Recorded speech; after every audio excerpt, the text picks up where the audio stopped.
श्रीगुरुभ्यो नमः। हरिः ओम। श्री महागणाधिपतये नमः। श्री महासरस्वत्यै नमः। श्रीगुरुभ्यो नमः। हरिः ओम। గ్రహయోగం కార్యక్రమానికి స్వాగతం.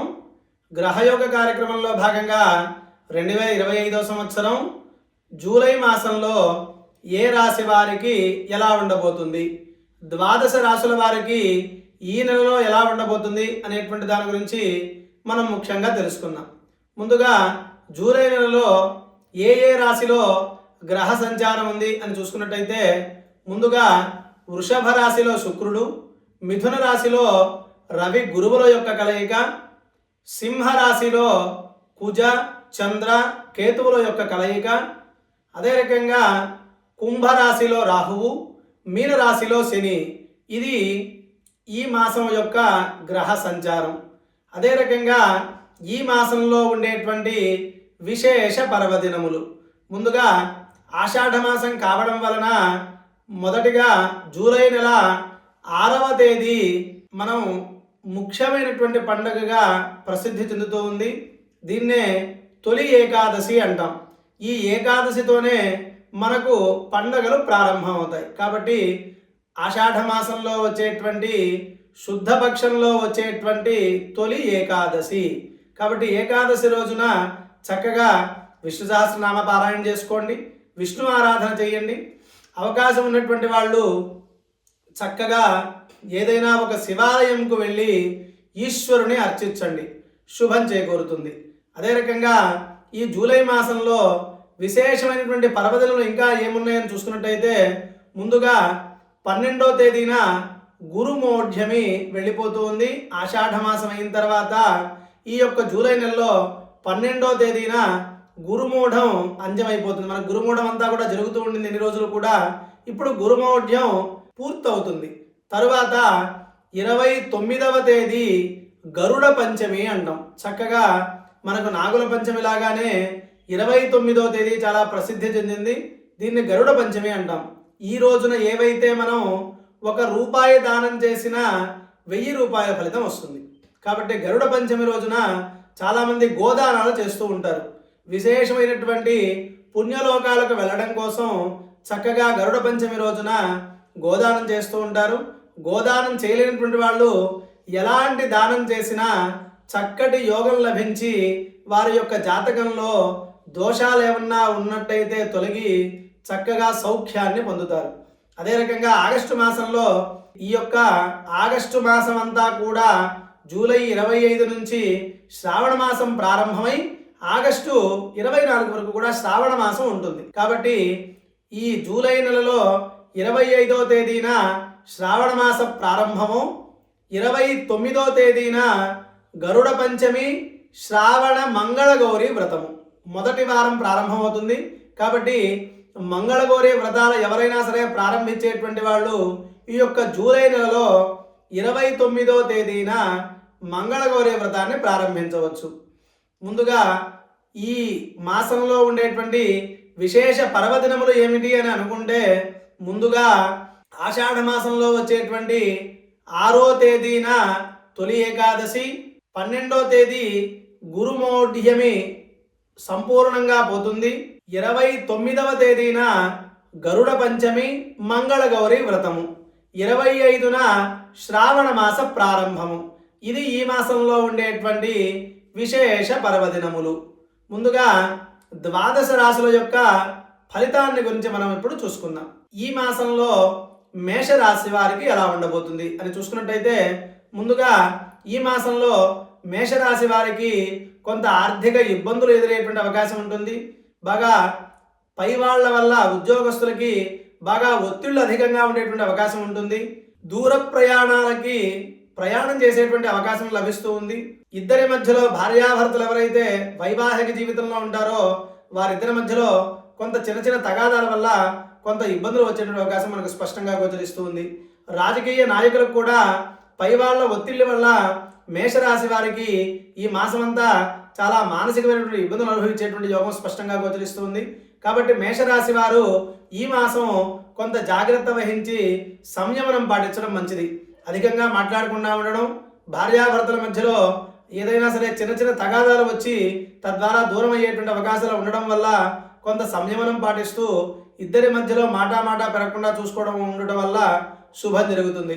కుటుంబంలో కొన్ని తగాదాలు ఏర్పడడం, కొంత మీ స్నేహితులతో కొంత వైరం ఏర్పడడం, ఇలాంటివి జరిగేటువంటి అవకాశం మనకు స్పష్టంగా గోచరిస్తుంది. కాబట్టి మేషరాశి వారు ఈ మాసం అంతా కూడా అతి జాగ్రత్త అంటాం, అంటే చాలా జాగ్రత్త వహించి మీరు మాట్లాడేటప్పుడు చాలా జాగ్రత్తగా మాట్లాడడం వల్ల ఇబ్బందుల నుంచి దూరమై మేషరాశి వారికి చక్కటి ఫలితం కలగాలని ఈ యొక్క తొలి ఏకాదశి రోజున విష్ణు ఆరాధన చేసినట్టయితే ఈ మాసం అంతా కూడా మేషరాశి వారికి అద్భుతంగా ఉంటుంది. తదుపరి వృషభ రాశి. వృషభ రాశి వారికి ఈ మాసం ఎలా ఉండబోతుంది అని చూసుకున్నట్టయితే వృషభ రాశిలో లగ్నాధిపతి రాశ్యాధిపతి శుక్రుడు సొంత ఇంట్లో సంచారం చేత కొత్తగా నూతనంగా ఎవరైతే వివాహం చేసుకోదలుచుకున్నారో వారికి సంబంధాలు కుదరడం, చక్కగా వాళ్ళకి పెళ్లి పనులు చాలా వేగంగా సాగడం, అనుకోకుండా వివాహం కుదరడం, చాలా రోజుల నుంచి వృషభ రాశి వారు ఎవరైతే పెళ్లి ప్రయత్నాలు చేస్తూ ఉన్నారో వారి యొక్క ప్రయత్నాలు ఫలించి పెళ్లి సంబంధాలు కుదిరేటువంటి అవకాశం స్పష్టంగా గోచరిస్తుంది. రాజకీయ నాయకులకు చాలా అద్భుతంగా ఉంటుంది. ఉద్యోగస్తులకు మాత్రం కొంత వారి కింది వారు ఎప్పుడు కూడా పై వారితో ఒత్తిడి లేకుండా వీరు ఇచ్చినటువంటి పనులు వీళ్ళ కింద వారు చేయకుండా వీళ్ళని కొంత మానసికంగా ఇబ్బంది పెట్టినప్పటికీ కూడా నిదానంగా పనులు నెరవేరేటువంటి యోగం స్పష్టంగా గోచరిస్తుంది. వ్యాపారస్తులకి కూడా చాలా అద్భుతంగా ఉంటుంది ఈ మాసం. వృషభ రాశి వారికి ఈ మాసం అంతా కూడా ఈ జూలై నెలలో విశేషమైనటువంటి యోగం, ఆకస్మిక ధనలాభం అంటాం. ఏదైనా సరే తల్లికి సంబంధించినటువంటి ఆస్తులు, తల్లిదండ్రులకు సంబంధించినటువంటి ఆస్తులు వారి యొక్క తండ్రి గారు లేకపోతే తల్లి గారు కనుక ఉన్నట్టయితే వారి తల్లి నుంచి ఈ మాసంలో ఆ యొక్క స్థిరాస్తులు సంభవించేటువంటి యోగం స్పష్టంగా గోచరిస్తూ ఉంది. అదే రకంగా ఈ యొక్క వృషభ రాశి వారికి ఈ మాసంలో నూతన పరిచయాలు అంటాం. ఆడవాళ్ళకి కొత్త కొత్త పరిచయాలు ఏర్పడడం, మగవాళ్ళకి కొత్త కొత్త స్నేహితులతో పరిచయాలు ఏర్పడడం, తద్వారా చాలా ఆనందంగా ఉండేటువంటి అవకాశం మనకు స్పష్టంగా గోచరిస్తుంది. మొత్తానికి ఈ మాసంలో వృషభ రాశి వారికి ఈ మాసం అంతా కూడా చాలా అద్భుతంగా ఉందని మనం చెప్పుకోవచ్చు. తదుపరి మిథున రాశి. మిథున రాశి వారికి ఈ మాసం ఎలా ఉండబోతుంది అని చూసుకున్నట్టయితే సహజంగా జాతక చక్రంలో లగ్నంలో గురువు ఉంటే మనకి లక్ష దోషాలకు పరిహారం అని అంటాం. కానీ ఇక్కడ మిథునంలో మిత్రక్షేత్రంలో రవి ఉన్నప్పటికీ కూడా గురువు ఉండడం వల్ల కొన్ని అనుకోని తగాదాలు రావడం, తద్వారా కొంత ఇబ్బంది పడ్డప్పటికీ కూడా వాటి నుంచి చాలా సునాయాసంగా బయటపడేటువంటి అవకాశం ఉంటుంది. రాజకీయ నాయకులకు చాలా అద్భుతంగా ఉంటుంది. ఉన్నతమైనటువంటి పదవులు వచ్చేటువంటి అవకాశం మనకు స్పష్టంగా గోచరిస్తుంది. వ్యాపారస్తులకి అద్భుతంగా ఉన్నప్పటికీ మధ్యవర్తుల ద్వారా కొంత ధనాన్ని పోగొట్టుకునే అవకాశం మనకు స్పష్టంగా గోచరిస్తుంది. ఈ ఇళ్లకు సంబంధించినటువంటి రియల్ ఎస్టేట్ వ్యాపారం అంతా కూడా మిథున రాశి వారికి ఈ మాసం చాలా అద్భుతంగా ఉందని చెప్పుకోవచ్చు. కాకపోతే ఉద్యోగస్తులకు మాత్రం కొంత బాగా పైవారి వల్ల వీరి కింది వారి వల్ల వీరికి పనులన్నీ కూడా ఈ మాస మధ్యం వరకు 1 నుంచి 15వ తేదీ వరకు కూడా అన్ని పనులు అక్కడే ఆగి 15వ తేదీ తరువాత నెలాఖరు వరకు కూడా వీరికి పనులు జరిగేటువంటి అవకాశం మనకు స్పష్టంగా గోచరిస్తుంది. మొత్తానికి ఈ మాసంలో మిథున రాశి వారికి మధ్యమంగా ఉందనే చెప్పుకోవచ్చు. తదుపరి కర్కాటక రాశి. కర్కాటక రాశి వారికి ఈ మాసం ఎలా ఉండబోతుంది అని చూసుకున్నట్టయితే కర్కాటక రాశి వారికి ఈ మాసం అంతా కూడా కొంత చిన్న చిన్న తగాదాలు పడడం, కొంత చిన్న చిన్న ఇబ్బందులు రావడం, ప్రయాణాల్లో అనుకోకుండా కొంత ఇబ్బందులు జరగడం, ఇలాంటివి జరిగేటువంటి అవకాశం మనకు స్పష్టంగా గోచరిస్తూ ఉంది. అదే రకంగా రాహుకేతువుల మధ్యలో గ్రహాలు సంచరించడం వల్ల మిగతా వృషభ రాశి వారికి లగ్నంలో శుక్రుడు, మిథున రాశి వారికి రాశిలో రవి ఉండడం వల్ల ఇబ్బందులు లేకపోయినప్పటికీ కర్కాటక రాశి వారికి మాత్రం విశేషంగా ప్రయాణంలో మాత్రం చాలా జాగ్రత్త వహించడం మంచిది. ఏమైనా ప్రయాణాలు ఉంటే కొంత ఆలోచించి ప్రయాణించడం మంచిది. ఉద్యోగస్తులకు కూడా ఎక్కువగా చికాకులు ఉండడం, విద్యార్థులకి ఎంత చదివినా కూడా ఈ మాసం కొంత వెనుకబడేటువంటి అవకాశం మనకు స్పష్టంగా గోచరిస్తుంది. వ్యాపారస్తులకు కూడా ఈ మాసం చాలా ఇబ్బందికరంగా ఉందని మనం చెప్పుకోవచ్చు. కాబట్టి మొత్తానికి ఈ మాసంలో కర్కాటక రాశి వారికి అంత చెప్పుకోలేనటువంటి ఫలితం అయితే లేదు. ఆశాజనకంగా అయితే ఉండదు.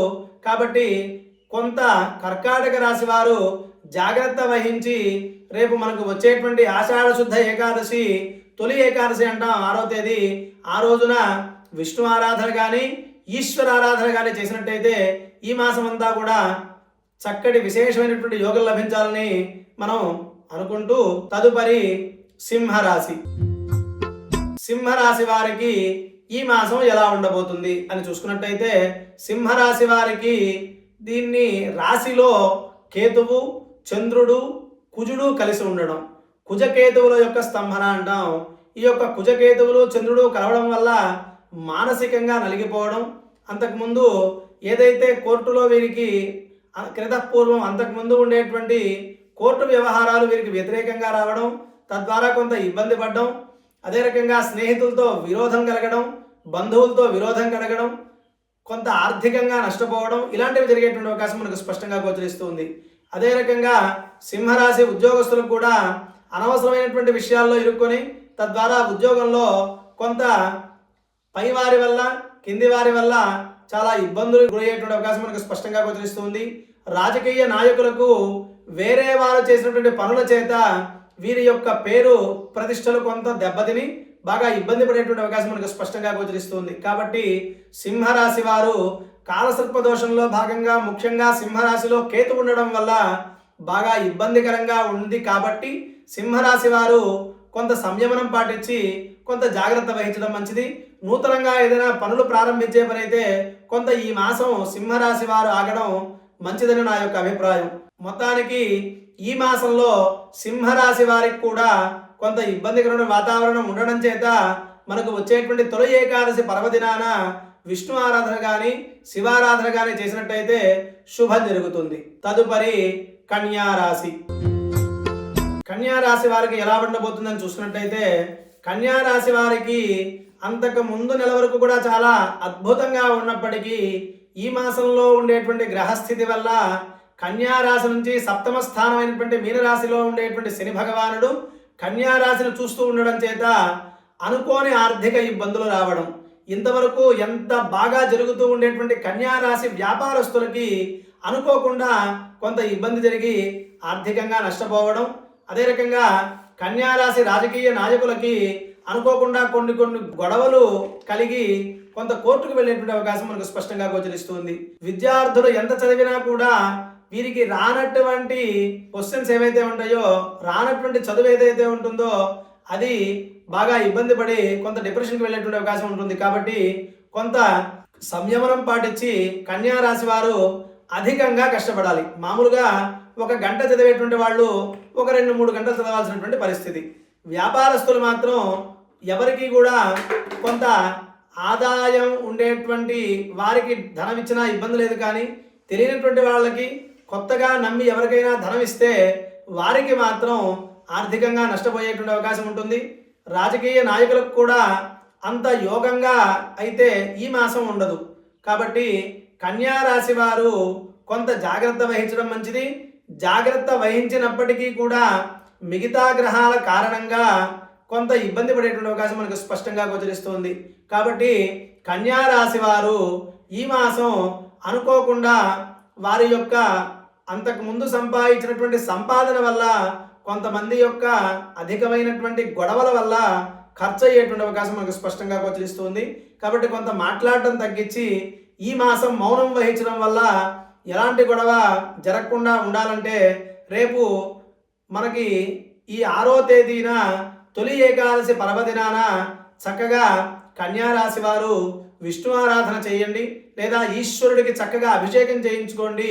మీ యొక్క కష్టాలు తొలగి ఎలాంటి ఇబ్బందులు లేకుండా అంతకు ముందైతే ఏ రకంగా ఉన్నారో అదే రకంగా ఈ యొక్క ఈశ్వరానుగ్రహం వల్ల బాగుంటారని ఆశిస్తూ, తదుపరి తులారాశి. తులారాశి వారికి ఈ మాసం ఎలా ఉండబోతుంది అని చూసుకున్నట్టయితే, ఈ యొక్క తులారాశి వారికి రాశ్యాధిపతి శుక్రుడు వృషభంలో ఉండడం వల్ల దీన్ని కొంత ఇబ్బందికరంగా మనం చూసుకుంటూ ఉంటాం. భార్యాభర్తల మధ్యలో కొంత చిన్న చిన్న తగాదాలు జరుగుతూ దూరంగా ఉండడం, అధికమైనటువంటి ప్రయాణాలు చేయడం, కొత్త పనులు ప్రారంభించడం, ఇలాంటివి జరిగేటువంటి అవకాశం మనకు స్పష్టంగా గోచరిస్తుంది. తులారాశి వారికి అయితే అద్భుతమైన యోగం అనే చెప్పుకోవచ్చు. రాజకీయ నాయకులకు ఉన్నతమైనటువంటి స్థానం కలగడం, అదే రకంగా అధికమైనటువంటి ఖర్చు అంటాం. మనకు 50 రూపాయలు వస్తే ఇంకొక 450 ఎవరి దగ్గర నుంచి అడిగి తీసుకొని 500 ఖర్చు పెట్టేటువంటి పరిస్థితి. అలా ఉండేటువంటి అవకాశం మనకు తులారాశి వారికి స్పష్టంగా గోచరిస్తుంది. నూతన వ్యాపారాలు తులారాశి వారు ఈ మాసం ప్రారంభించకుండా తరువాత మాసంలో ప్రారంభిస్తే చాలా మంచిదని నా అభిప్రాయం. కాబట్టి తులారాశి వారికి విశేషమైనటువంటి ధనయోగము అంటాం. అనుకోకుండా ధనం రావడం, ఏదో రకంగా మీరు అంతకుముందు ఏదైతే పనులు అనుకుంటున్నారో అవి మీకు తెలియకుండానే జరిగి ఆకస్మిక ధనలాభం అంటాం. ఆకస్మికంగా ధనం వచ్చేటువంటి అవకాశం మనకు స్పష్టంగా గోచరిస్తుంది. తులారాశి విద్యార్థులకు కూడా చాలా అద్భుతంగా ఉంది. మొత్తానికి ఈ మాసంలో తులారాశి వారికి అద్భుతంగా ఉందని మనం చెప్పుకోవచ్చు. తదుపరి వృశ్చిక రాశి. వృశ్చిక రాశి వారికి ఈ మాసం ఎలా ఉండబోతుంది అని చూసుకున్నట్టయితే అంగారకుడు చంద్రుడు కలిసి ఉండి అంగారకుడు ఆ యొక్క వృశ్చిక రాశిని చూసుకుంటూ ఉండడం, తద్వారా ఎప్పుడైతే ఈ యొక్క రాష్ట్రాధిపతిని రాశిని చూస్తాడో ధనం వచ్చినప్పటికీ కూడా అనారోగ్య సమస్యలు రావడం. ఎందువల్లంటే అక్కడ కుజకేతువుల యొక్క సంయోగం, చంద్రుడు కలిసి ఉండడం. కాబట్టి మానసికంగా ఇబ్బంది పడడం, నరాలకు సంబంధించినటువంటి ఇబ్బందులు రావడం, తలకు సంబంధించినటువంటి ఇబ్బందులు రావడం, భార్యాభర్తల మధ్యలో చిన్న చిన్న తగాదాలు కలగడం, విడిపోయేంత కాకపోయినప్పటికీ కొంత మానసికమైనటువంటి బాధపడుతూ చిన్న చిన్న ఇబ్బందులు రావడం, ఇలాంటివి జరిగేటువంటి అవకాశం మనకు స్పష్టంగా గోచరిస్తుంది. వృశ్చిక రాశి వారికి అధిక వ్యయం అంటాం, ఎక్కువగా ఖర్చు అయ్యేటువంటి అవకాశం మనకు స్పష్టంగా గోచరిస్తుంది. అదే రకంగా వృశ్చిక రాశి వారు నాకు తెలిసి ఈ మాసంలో ఏదైనా కొత్త కొత్త వ్యాపారాలు ప్రారంభించేటువంటి అవకాశం మనకు స్పష్టంగా గోచరిస్తుంది. వ్యాపారస్తులు, అదే రకంగా రియల్ ఎస్టేట్ వ్యాపారులు ఎవరైతే ఉంటారో వారికి అంతకుముందు ఏవైతే పనులు ఆగిపోయినాయో అవి ఈ మాసంలో ప్రారంభమయ్యేటువంటి అవకాశం స్పష్టంగా గోచరిస్తుంది. విశేషంగా ఈ వృశ్చిక రాశి వారికి ఎవరైతే వైద్య వృత్తిలో ఉంటారో, డాక్టర్స్ ఎవరైతే ఉంటారో వారికి చాలా అద్భుతంగా ఉందని మనం చెప్పుకోవచ్చు. కాబట్టి డాక్టర్లకి, వైద్యులందరికీ కూడా, వైద్య రంగం వారికి ఈ మాసం చాలా అద్భుతంగా ఉంటుంది. రాజకీయ నాయకులకు మాత్రం కొంత అనుకూలం తక్కువగా ఉందని మనం చెప్పుకోవచ్చు. ఉద్యోగస్తులు కూడా బాగా ఇబ్బంది పడేటువంటి అవకాశం మనకు స్పష్టంగా గోచరిస్తుంది. విద్యార్థులకు మాత్రం అద్భుతంగా ఉన్నప్పటికీ కూడా కొన్ని చిన్న చిన్న తప్పుడు నిర్ణయాల వల్ల వాళ్ళ యొక్క కెరియర్ కొంత ఇబ్బంది పడేటువంటి అవకాశం ఉంది. కాబట్టి విద్యార్థులు కొంత జాగ్రత్త వహించి సంయమనం పాటించడం మంచిది. మొత్తానికి ఈ మాసంలో వృశ్చిక రాశి వారికి మధ్యమంగా ఉందని మనం చెప్పుకోవచ్చు. తదుపరి ధనస్సు రాశి. ధనస్సు రాశి వారికి ఎలా ఉండబోతుంది అని చూసుకున్నట్టయితే రాష్ట్రాధిపతి రాశిని చూడడం వలన చాలా అద్భుతంగా ఉందని మనం చెప్పుకోవచ్చు. వ్యాపారస్తులకి అనుకోకుండా ఏదైనా కొంత వ్యాపారం అంతకు ముందు కంటే ఇప్పుడు ఎక్కువగా జరిగి విశేషమైనటువంటి ధనార్జన సంపాదించడం, రియల్ ఎస్టేట్ వ్యాపారస్తులకి అంతకుముందు అమ్ముడు పోని ఇళ్ళు కూడా ఇప్పుడు అమ్ముడు పోయి వారికి డబ్బులు రావడం, అదే రకంగా రాజకీయ నాయకులకు అనుకోకుండా పదవులు లభించడం, అదే రకంగా విద్యార్థులకు చాలా అద్భుతంగా ఉంటుంది. వ్యాపారస్తులకి, రాజకీయ నాయకులకి, ఉద్యోగస్తులకి అందరికీ కూడా ధనస్సు రాశి వారికి ఈ మాసం చాలా అద్భుతంగా ఉందని మనం చెప్పుకోవచ్చు. తదుపరి మకర రాశి. మకర రాశి వారికి ఈ మాసం ఎలా ఉండబోతుంది అని చూసుకున్నట్టయితే అష్టమంలో అంగారకుడు యొక్క సంచారం, చంద్రకేతువుల యొక్క సంచారం. కాబట్టి మకర రాశి వారికి ఈ మాసం అంతా మానసికంగా కొంత బాధపడుతూ ఉంటారు. అదే రకంగా కుజుడు యొక్క సంచారం చేత కొంత భార్యాభర్తల మధ్యలో కొత్తగా పెళ్ళైనటువంటి వాళ్ళు ఎవరైతే ఉంటారో, కొత్తగా నూతనంగా వివాహం చేసుకున్నటువంటి వాళ్ళు ఎవరైతే ఉంటారో వారికి ఇద్దరి మధ్యలో చిన్న చిన్న మాట తగాదాల వల్ల కొంత దూరం పెరిగేటువంటి అవకాశం ఉండడం, కొంత దూరం అయ్యేటువంటి అవకాశం మనకు స్పష్టంగా గోచరిస్తుంది. దంపతులు కూడా కొంత కష్టకాలం అనే చెప్పుకోవచ్చు. కాబట్టి ఎవరైతే వైవాహిక జీవితంలో ఉన్నారో వారు కొంత గొడవలు పడకుండా ఈ మాసం సంయమనం పాటించడం వల్ల శుభం జరుగుతుంది. వ్యాపారస్తులకు కూడా మధ్యవర్తి ద్వారా కొంత నష్టపోయేటువంటి అవకాశం స్పష్టంగా గోచరిస్తుంది. మొత్తానికి ఈ మకర రాశి వారికి విశేషం ఏంటంటే అనారోగ్య సమస్యలు ఎవరైతే మకర రాశి వారికి ఉంటాయో వారికి ఒక నిర్ణయం దొరికి చక్కగా వారి యొక్క ఆరోగ్యం మెరుగుపడేటువంటి అవకాశం మనకు స్పష్టంగా గోచరిస్తుంది. మొత్తానికి మకర రాశి వారికి ఈ మాసం మనం జూలై నెలలో మధ్యమంగా ఉందని మనం చెప్పుకోవచ్చు. తదుపరి కుంభరాశి. కుంభరాశి వారికి ఈ మాసం ఎలా ఉండబోతుంది అని చూసుకున్నట్టయితే కుంభరాశి వారికి ఈ మాసం రాశిలో రాహువు యొక్క సంచారం చేత కొంత అనవసరమైనటువంటి నిర్ణయాల వల్ల కొంత ఇబ్బందులు పడడం, క్షణికావేశంలో తీసుకునేటువంటి నిర్ణయాల చేత జీవితం అంతా కూడా చాలా ఇబ్బంది పడేటువంటి అవకాశం మనకు స్పష్టంగా గోచరిస్తుంది.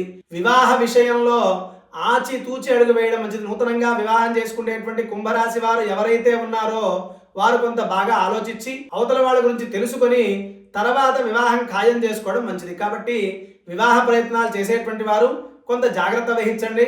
అదే రకంగా ఉద్యోగస్తులకి వారు తీసుకునేటువంటి నిర్ణయాల చేత వారి యొక్క ఉద్యోగాలకి కొంత ఇబ్బంది కలిగేటువంటి అవకాశం కూడా స్పష్టంగా గోచరిస్తుంది. రాజకీయ నాయకులకు కూడా అనవసరమైనటువంటి నిర్ణయాల చేత వారి యొక్క పేరు ప్రతిష్టలు దెబ్బతిని కొంత ఇబ్బంది పడేటువంటి అవకాశం మనకు స్పష్టంగా గోచరిస్తుంది. అదే రకంగా మనకి రియల్ ఎస్టేట్ వ్యాపారులు, అదే రకంగా విద్యార్థులు కూడా వారు ఇప్పుడు సహజంగా ఒక ఉదాహరణ తీసుకుంటే విద్యార్థులు ఉంటారు, వారు కొంత ఇంటర్లో బీటెక్ చేయాలని అనుకొని ఒక గ్రూప్ సెలెక్ట్ చేసుకొని మళ్ళీ ఇంకొక ప్రొఫెషన్కి వెళ్ళేటువంటి అవకాశం స్పష్టంగా గోచరిస్తుంది. కాబట్టి అలాంటి నిర్ణయాలు కాకుండా సరైన నిర్ణయం తీసుకొని ఎవరు ఏదైతే చదువుకోవాలనుకుంటారో స్థిరంగా అదే చదువుకోవడం మంచిది.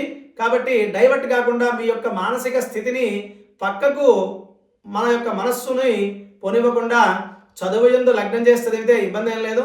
కాకపోతే ఈ యొక్క రాహువు యొక్క పరిస్థితి ఏ రకంగా ఉంటుంది అంటే మన యొక్క నిర్ణయాన్ని ఇది తప్పు అని చూపించి ఇంకొక నిర్ణయాన్ని మార్చుకునేటువంటి అవకాశం. నేను చెప్పినట్టుగా ఇంటర్లో ఎంపీసీ తీసుకోవాలనుకుని బైపీసీ తీసుకోవడం, బైపీసీ తీసుకోవాలనుకుని ఎంపీసీ తీసుకోవడం బాగా కన్ఫ్యూషన్లో ఉంటారు. కాబట్టి కన్ఫ్యూషన్ లేకుండా మీరు ఈ యొక్క మాసం అంతా కూడా కొంత నిర్ణయం తీసుకునేటప్పుడు నలుగురిని సంప్రదించి మీ యొక్క మానసిక స్థితిని బట్టి నిర్ణయం తీసుకోవడం మంచిది. రాజకీయ నాయకులకు కూడా పక్క వాళ్ళు చెప్పేటువంటి మాటలు వినకుండా సొంత నిర్ణయాలు తీసుకోవడం మంచిది. అదే రకంగా రాహు ఉండడం చేత కొంత గొడవలకు వెళ్ళేటువంటి అవకాశం స్పష్టంగా గోచరిస్తుంది. కాబట్టి దారిలో వెళ్ళేటప్పుడు గొడవలు పెట్టుకోకుండా జాగ్రత్తగా ఉండడం మంచిది. ప్రయాణంలో చిన్న చిన్న ప్రమాదాలు జరిగేటువంటి అవకాశం మనకు స్పష్టంగా గోచరిస్తుంది. కాబట్టి కొంత జాగ్రత్త వహించడం మంచిది. మొత్తానికి ఈ రాశి వారికి ఈ మాసం అంతా కూడా కొంత ఇబ్బందికరమైన వాతావరణం కనిపిస్తుంది. కాబట్టి రేపు తొలి ఏకాదశి రోజున 6వ తేదీ చక్కగా విష్ణు ఆరాధన చేసి ఈశ్వరుడికి అభిషేకం చేయించుకోండి, అంతా శుభం జరుగుతుంది. తదుపరి మీనరాశి. మీనరాశి వారికి ఈ మాసం ఎలా ఉండబోతుంది అని చూసుకున్నట్టయితే మీనరాశి వారికి ఈ మాసంలో కుటుంబంలో కొంత చిన్న చిన్న తగాదాలు రావడం, తద్వారా అవి పెరిగి కొంత దూరంగా ఉండేటువంటి అవకాశం మనకు స్పష్టంగా గోచరిస్తుంది. దూర ప్రయాణాలు చేయడం, ప్రయాణాల్లో కొంత ఇబ్బంది కలుగుతూ ఉండడం, ఏదైనా మనం ఒక కారు తీసుకుని వెళుతూ ఉన్నాం అనుకోండి, మీనరాశి వారికి సడన్గా కారు ఆగిపోవడం లేకపోతే పంచర్ కావడం, ఇలాంటి ప్రయాణాల్లో బాగా చికాకులు కనిపించేటువంటి అవకాశం మనకు స్పష్టంగా గోచరిస్తుంది. ఉద్యోగస్తులకు కూడా కొంత ఆలస్యంగా ఆఫీస్కి వెళ్ళడం వల్ల కొంత పైవారి వల్ల ఒత్తిడి రావడం, కొంత అన్నిటికీ కూడా ఆలస్యం చేసుకోవడం. విద్యార్థులు కూడా ఈరోజు చదువుకోవాల్సినటువంటి దాన్ని రేపు ఎల్లుండి చదువుదాన్ని వాయిదా వేసుకుంటూ వెళ్ళడం, ఇలాంటి పరిణామాలు స్పష్టంగా గోచరిస్తుంది. అంటే డిలే అవుతుంటాయి, పనులన్నీ కూడా చాలా ఆలస్యం అవుతూ ఉంటాయి. కాబట్టి అలా ఆలస్యం కాకుండా చూసుకోండి. అదే రకంగా వ్యాపారస్తులు కూడా కొంత లేజినెస్ పెరిగేటువంటి అవకాశం ఉంటుంది. బాగా బద్ధకం పెరిగి కొంత వ్యాపారంలో ఇబ్బందులు పడేటువంటి అవకాశం మనకు స్పష్టంగా గోచరిస్తుంది. కాబట్టి ఈ రాశి వారు ఈ మాసం కొంత బద్ధకం తగ్గించుకున్నట్టయితే చాలా శుభం జరుగుతుంది. రాజకీయ నాయకులకు మాత్రం ఈ మాసం కొంత అనుకూలంగా లేదనే మనం చెప్పుకోవచ్చు. కారణం ఏంటి అంటే ఈ యొక్క రాశి వారికి పక్క వాళ్ళ వల్ల మాట విని కొంత పైవారి నుంచి ఒత్తిడి రావడం, తద్వారా కొంత గొడవలు జరగడం, ఇలాంటివి జరిగేటువంటి అవకాశం మనకు స్పష్టంగా గోచరిస్తుంది. కొంత కోర్టు తగాదాల వల్ల ఇబ్బందులు ఎదురయ్యేటువంటి అవకాశం కూడా మనకు స్పష్టంగా గోచరిస్తుంది. కాబట్టి మీనరాశి వారు ఈ మాసం సంయమనం పాటించడం మంచిది. మొత్తానికి జూన్ మాసంలో ఏ రాశి వారికి ఉత్తమంగా ఉంది అని చూసుకున్నట్టయితే మొదటిగా వృషభ, మిథున, తులా రాశి వారికి, ధనస్సు రాశి వారికి చాలా అద్భుతంగా ఉంటుంది. మిగతా రాశులన్నీ కూడా ఈ మాసం అంతా కూడా మధ్యమంగా ఉందని మనం చెప్పుకోవచ్చు. స్వస్తి.